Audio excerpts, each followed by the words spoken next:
Why, hello there, friends. It is Thursday, and it is another 1 o'clock training session. I am Becky Bunnell, owner of Luca Haven Design, which is a purpose-driven interior design company in Grand Rapids in West Michigan. And we really focus on creating spaces that have intention, mission, and connection. We have been going through the week, giving different top tips for the different spaces in your home. Today we are going to focus on the heart of the home, the kitchen, the dining room, the pantry, a place where you have lots of people usually, you're preparing stuff. It's a place that can get easily messy and cluttered. So we're going to look at some top tips on how you make that more welcoming and a little bit less stressful place to be. So the first place we always start, right, is the empathy exercise. And this one, I'm going to go over a little bit more detail. I know in the past I've said check back on the previous videos on what that means, but let's dive in a little bit further on what an empathy exercise is specifically for the kitchen. And with this, one thing we love to do is to get one of those GoPro cameras and then prop it up in your kitchen and just record the day. And then watch it at, fast speed to see how people are moving throughout the kitchen. If you're having people over, see where they gather. Just take notice of what's happening in your kitchen. Have maybe you set up your camera on your phone and watch yourself prepare one of your favorite meals. Just take notice and be super present in how you're moving throughout the space, what's going on in the space. Do you have kids running around? Are people gathering as you're cooking? Is there enough space to move around your kitchen to do what you want to do? That's the first and foremost thing to do with your kitchen, is to run through those empathy exercises, specifically with video. Because a lot of times you won't notice what you're doing. It's just second nature to move around your kitchen. But notice, is there a way I could do that thing, that meal, for instance, in a more efficient way? It wasn't until I took time to do this in our own kitchen that I realized in order to make coffee, I was running all over the place. We have a coffee corner, a zone for coffee, but I was running to the sink to fill the water and then bringing that back and then taking out the filter and empty it into the garbage or the compost and then putting that back. And then I was grinding the beans and, oh, I want my favorite coffee cup, which was across the kitchen. So it was just a lot of walking around to make a cup of coffee in the morning. And I didn't realize that until I took time to be present in the moment and was very aware of what was going on in our kitchen. And then once you're able to do that, you can start solving those problems, solving those pain points that you're having in your kitchen. For instance, in this case, making a water line go straight to where the coffee maker is. Having a trash right there at the same corner, and then all the coffee cups right in one place instead of only mugs. Making sure that everything is right there in that corner so I don't have to be walking all over the place. Saves me steps, saves me time, and then I'm able to enjoy my company more. So that is where we start with our kitchen, dining room, and pantry. Take notice. When you come home from Costco, what do you do with all those groceries? Take notice of what happens in your pantry. Where do things tend to get messy? And maybe start asking questions, being super inquisitive as to why. How do I want them to feel? What do I want my guests to feel in their kitchen? Do I want them to gather or do I want them to go to the living room? And then in the dining room, how do you want that to feel to your family and to your guests? Do you have a lot of family dinners? Is that something that's important to you? Is it important to have guests over easily? Start asking these questions, and those answers will honestly be your top tips for your individual kitchen. Because even though there are top tips that we're going to go over, interior design tips for your kitchen, dining room, and pantry that I'm going to go over, really what's best for you in this area is to figure out, where are your pain points, what are your issues, and trying to figure out solutions for those. Those are those intentional tips for your specific kitchen that will serve your family the best. But I am still going to go over our top tips for overall kitchens and dining rooms and also pantries, because I know we all struggle a lot with those. A lot happens in those areas of our home. So we're going to go over those top tips. And feel free to add any comments below on your top tips that I don't cover, because by all means, I do not have all of them. I have what has worked for us, and I have scoured the internet for what I believe to be the top tips to present them to you so that you can, be inspired by them and possibly take a couple of them and implement them in your own home. So let's get started with those top tips. The first one I have is the same with the coffee corner, is to create those efficiencies and those zoned spaces. So taking the time to notice how you move throughout the kitchen. When we built our home, we made the textbook perfect working triangle, right? That working triangle that we all know in our kitchens between the stove and the refrigerator and the sink. How are all of those aligned? And we have one of those perfect triangles in our kitchen. However, what I found was after we had 4 kids, the triangle really didn't work for us. So the triangle is a great place to start as a guide, but please focus more on how you use the kitchen and tweak it. It may not be completely textbook for you and what works for you. For us, I'm constantly washing our produce at the sink in our island, and then with wet dripping produce, I'm bringing it over to our stove to cook. And I have to go, just turn around in the aisleway. That doesn't work for us when kids are running through the aisleway. It would have been nicer had I understood this when we were designing our kitchen, that you use the triangle as a guide, but then really start to think about how you move in the kitchen. And I would have made the sink closer and on the same countertop as our stove. So think about those efficiencies for you and think about those zones. What zones do you need in this area of your home? Do you need a big prep zone because you love to do a lot of home cooking? Making sure that you have prep zones on either side of your stove. How do you move the food from where you're prepping it to how you're going to cook it? Maybe you do a lot of oven cooking and making sure that there's a landing zone right on the side so that you can set things down easily. Or maybe you need a coffee corner like we have, making sure that coffee is readily available.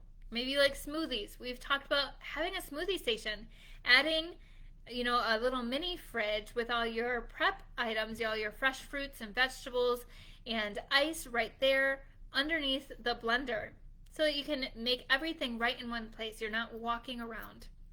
Think about where are your dishes and how is the flow going to go from when you're cooking to how you're going to serve it on your table.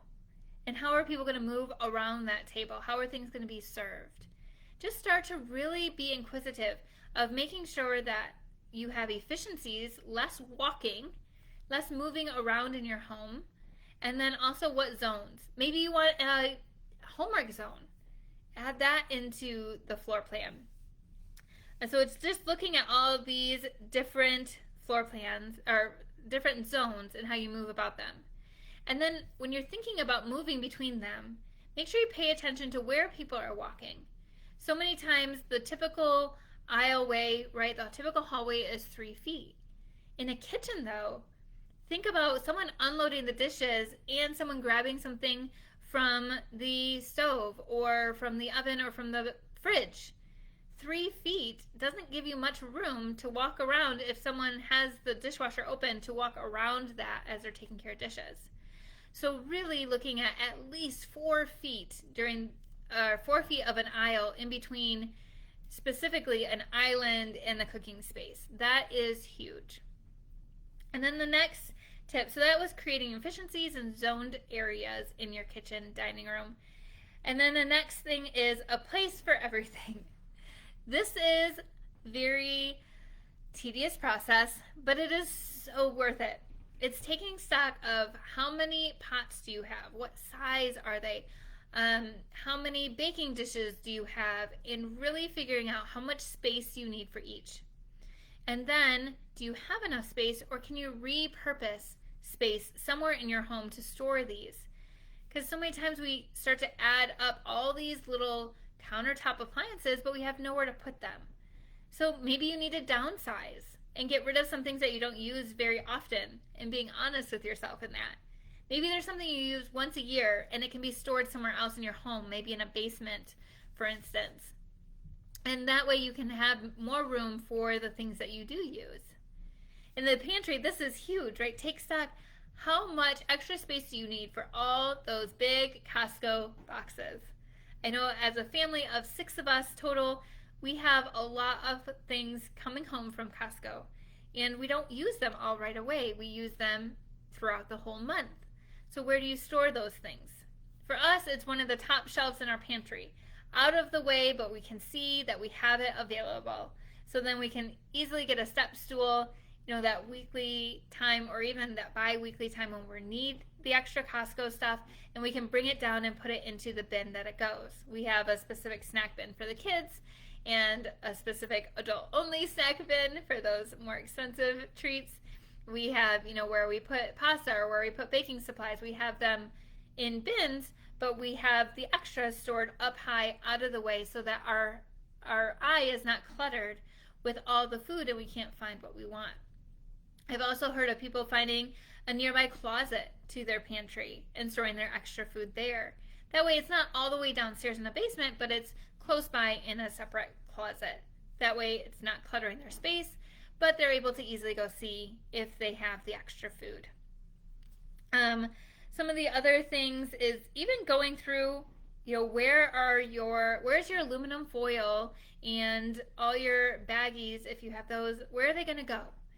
Just taking note of each of these things in your kitchen to ensure that everything has a place, that there's adequate enough space for it, and then if you need to, repurpose some cabinets in your kitchen so that it is more efficient for you to move around. The other with a place for everything is notice where your clutter happens. Oh, the clutter of a kitchen. We still struggle with it. I'll be honest. I know all these tips and we do still struggle with clutter. And what I've noticed is the clutter always happens on the countertop that we don't use very often. We have this side cabinet area, countertop and cabinet area that was like our bar area. And we store, fancy glasses, we have a little sink there, and we store, the alcohol up top, and it's this bar area. But we don't use the counter space for anything unless we're prepping drinks. And so what happens? It gets so much clutter. Oh my goodness, we're constantly cleaning off the clutter on this countertop. So a couple of things that you can do to combat that is, if you can't get rid of the counter like we can't, add a basket. So at least you can pile everything in one basket. If the clutter is going to happen there, you might as well make it look good. And then if you have the chance to design a kitchen or change it up with a remodel, I always suggest not adding countertops that you're not going to use often. So not adding extra countertops that are not seating zones or prepping zones. Because it's those countertops that will get the countertops that you have for seating and the countertops you have for prepping, right? Those are constantly being picked up and making sure they're clear because you need to prep the next meal, or people are always sitting there, so they're actually doing something. Anything beyond that, though, I say steer clear of extra countertops, especially if they can't be like hidden away with doors, because clutter will happen there. So if you have maybe a coffee area and it's a bigger, think about putting doors that can open and then slide in. So allowing countertop space for when you're making coffee, but then you're closing them so it's not there and available for the clutter to happen. So if you have the chance to do a remodel or really change your kitchen, thinking about getting rid of those countertops that are not sitting areas or prep zones is one of my tips. Another tip for the kitchen and dining room, have enough seating. As much as we would hope our guests would go to the living room to go sit, they never do. They want to be right at the action, right where the food is being prepped, because there's No better way to build a relationship than through food. At least it feels like. And so making sure there's enough seating. If you have an island, is it big enough for all the seats that you need? So when we designed ours, we knew we wanted a big family. We knew we needed an island that could at least support four kids. So take a look at your island size. Also, for our dining room, it feels much more welcoming if you have extra seats ready and available for guests, that you're not getting them out for them, that they're already there. So we try to always have 2 seats extra at our dining room table, so that way if a guest pop in, hey, stay for dinner. We're already ready for you. Think about having those extra chairs. I know we're one shy right now because one of my kids broke one of ours, but we always try to have 2 chairs at our table so guests can easily come. And then when you're thinking about that, making sure they're washable and durable. Because for us with little kids, crumbs happen really fast. And you don't want to be cleaning up a chair for a guest. If you already have one that's super easy to wash down and that is more durable than the ones we had since we broke one, then you don't have to worry about cleaning up so much when guests come over. Oh my goodness, there's crumbs on that seat, let me clean it real quick. If you have easier washable chairs, it's just a quick wipe and there's no mess to clean up in preparation for guests. And then tips from some other blogs, right? Material selection is key in a kitchen. Making sure that you choose the right countertop that works for you. If you like to do a lot of pastries, making sure that there's a marble slab somewhere. If you have kids, making sure it's really durable. Like I know soapstone is beautiful and doesn't need a lot. You just kind of wipe it down and it has a beautiful color to it. However, it does scratch easy. It does get buffed out, but if you have little kids and you don't want to keep buffing out scratches, maybe soapstone is not the best answer for you. So really looking at those materials. Same with cabinets. What kind of cabinets do you want? Do you have kids and they need to be more durable? Making sure that you're not choosing too trendy of a color. I love color in my cabinet, so I'm not saying choose white cabinets all the time or choose only wood. Just make sure that you don't choose something that's so bright and bold that you may not like it in a few years. Appliances. This one I did not understand until I had kids. Make sure they are big enough to support your needs. If you know you're going to have a large family, think about getting those large side-by-side refrigerator. Or if you have lots of gatherings, making sure you put in the double oven. Understanding what is needed for how you want to use the space. And then one of the tips I wish someone would have told me while picking out appliances is check out the handles. Are they easily cleaned? Because I know ours are more like the rounded arched handles, and where it attaches to the fridge, there's like a little crevice and there are crumbs there. I don't even know how crumbs get there. Like, why are there crumbs as you're getting into the kitchen or to the fridge? But there are for us. So, and you can't clean that. I've tried toothpicks. I've tried so many different things.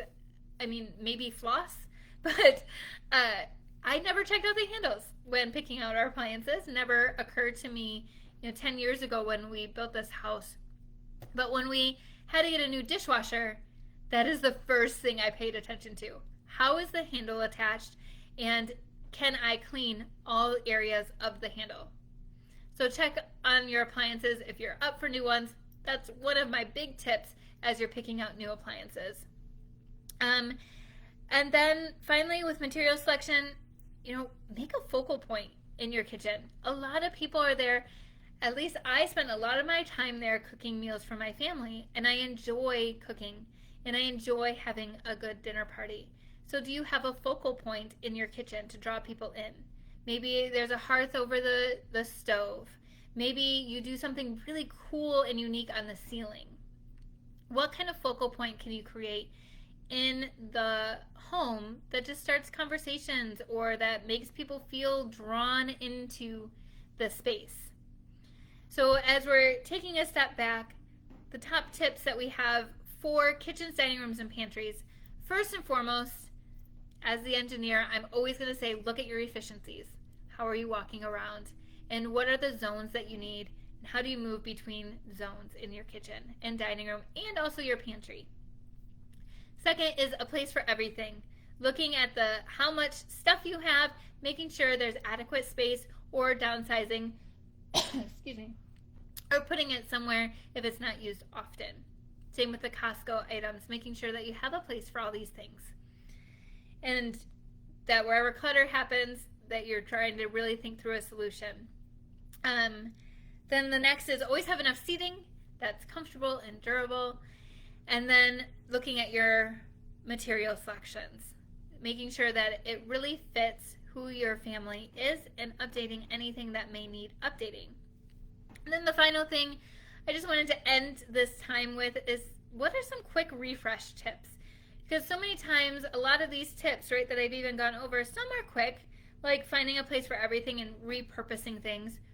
But some are big, right? If you don't have a place for a homework zone without doing a remodel, you're not probably going to do it. So what are those quick refresh tips that can create a more welcoming kitchen for us that maybe we could do over a weekend? And some of those are, change out the lighting. Maybe you need brighter lighting. Maybe it's not bright enough in some of those zones. Change out the lighting. A new fresh look is huge with pendant lights. So choose out some new lighting. Putting even a dimmer, honestly, putting a dimmer on your dining room light is another really simple tip that you can easily do over the weekend. And now you can have those candlelight dinners without necessarily needing to dig out and find the candles. Changing the drawer pulls or knobs can immensely create a different look in a kitchen without needing to change cabinets. So maybe you just update your knobs and pulls to your cabinets. Another thing is, if you have a little bit more time, update your backsplash or paint color. It's another thing that maybe isn't a quick weekend thing, but is another way that you can update your kitchen without having to pull everything out and start over with cabinets and that. So what can you easily do to make your home feel more welcoming? And it might just be those things, right? We learned how color makes a huge impact on the feelings we feel or the thoughts we have in a space. So what can you do to update and make your kitchen more welcoming? And then there's always the repurposing areas, moving things around, downsizing, decluttering, all of that kind of thing can also happen over the weekend. So you don't need a huge kitchen remodel. Yeah, some things aren't going to work. Like our triangle in our kitchen doesn't really work the best. And if I could redesign our kitchen, that would be a lot of fun. But we're not in the cards right now for that. So what little things can I do? I can just have fun with the lighting, have fun with the drawer pulls, update the paint if we wanted to. Do that little thing with the coffee corner, just adding a simple water line from the basement and a trash. Super easy change and creates so much efficiency. So what can you do in your kitchen this weekend? Your action step is to take a look at that. Start asking yourself questions. Like record yourself making your favorite meal. How can you make that more efficient and work better for you? How do your guests feel as they walk into your kitchen? Do they feel like they can stand around? Do they feel like they have a place to sit and just converse with you as you're making food, or is it too separate? Ask your guests how they feel in your kitchen. Is that how you want them to feel? And start being inquisitive and taking some of these quick tips, these tips you can do on a weekend, and implementing them to make your kitchen a little bit more welcoming this weekend. So what other tips do you have? I would love to hear them. If you have any further questions too on kitchens, I would love to just send me an email and I'll respond back to you. And then, as always, if you found these tips helpful, please share this on your feed. We're always growing our community and helping each other create our own Luca Havens at home. I would so appreciate that. And I just really appreciate you taking the time to watch this video. I can't wait till tomorrow. It's a more targeted video as we go into, interior design tips for your homeschool rooms. So if you're a homeschooler, please think about dropping by. If you love to have a homework zone in your home, even with your kids in public school, you'll totally get a couple good tips out of the video tomorrow. So I hope to see you back here Friday, and we'll talk about homeschool rooms. And as always, I truly appreciate you and hope you have a fantastic Thursday. Bye, friends.